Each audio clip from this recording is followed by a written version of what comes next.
بسم اللہ الرحمن الرحیم۔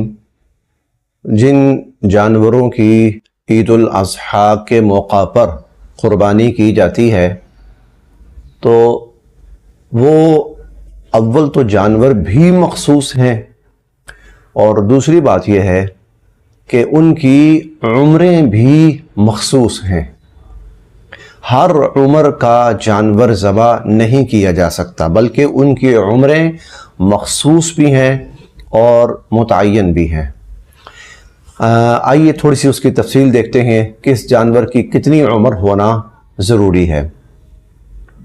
جو چھوٹے جانور ہیں، مثلاً بکرا اور بکری، اسی طرح بھیڑ اور دمبا، یہ 1 سال پورا ہو کر دوسرے سال میں لگ چکے ہوں، 1 سال پورا ہو کر دوسرے سال میں لگ چکے ہوں، یہ اتنے ہونے چاہیے۔ 1 سال سے کم تو بکرا اور بکری بالکل نہیں ہونے چاہیے۔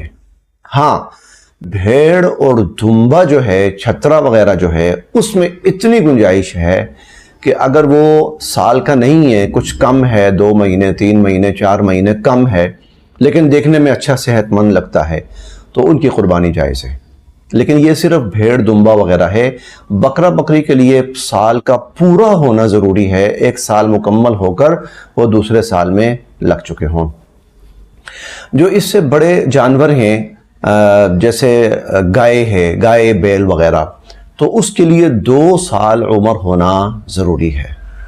2 سال ہو کر وہ تیسرے سال میں لگ چکے ہوں۔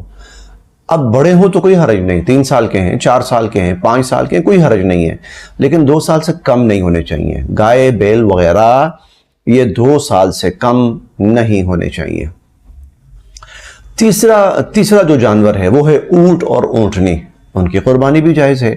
تو اونٹ اور اونٹنی جو ہیں وہ 5 سال سے کم نہیں ہونے چاہیے، بلکہ کم از کم 5 سال مکمل کر کے 6 میں لگ چکے ہوں۔ بڑے ہوں تو کوئی حرج نہیں، 6 سال کے ہیں، 7 سال کے ہیں، 8 سال کے، کوئی حرج نہیں ہے، لیکن 5 سال سے کم نہیں ہونے چاہیے، 5 سال سے زیادہ ہونے چاہیے۔ تو یہ ہیں ان جانوروں کی عمریں جن کو عید الاضحیٰ کے موقع پر قربان کیا جاتا ہے۔ ان کی عمریں متعین ہیں، اور اس سے کم عمر کا جانور اس کی قربانی جائز نہیں ہوگی۔